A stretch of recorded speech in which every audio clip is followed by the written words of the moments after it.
guys हामी आइसक्यौँ एक नयाँ ब्लग लिएर फेरि र गाइस हाम्रो ब्लग सुरुदेखि अन्तिमसम्म हेर्नुहोस् र गाइस आज गाइस हामी यता घुम्न आएको थिएँ र आज हाम्रो ब्लग चाहिँ तपाईँहरू सुरुदेखि अन्तिमसम्म हेर्नुहोस् फुल वाचिङ गर्नुहोस् गाइस हामी अहिले यो ब्लगमा चाहिँ तपाईँहरूलाई हाम्रो गाउँ चाहिँ देखाउँदैछु आज यता हामी घुम्न आएको थिएँ हाम्रो गाउँ अब नभन्दा पनि हुन्छ यो अब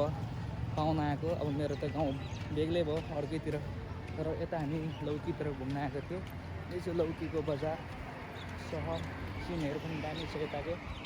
भन्न सक्नुहुनेछ र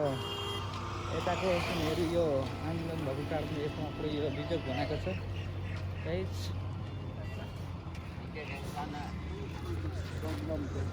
अनि गाइस यता हेर्नुहोस् बजारको सिनहरू आज मेन परिरहेको छ देखलाई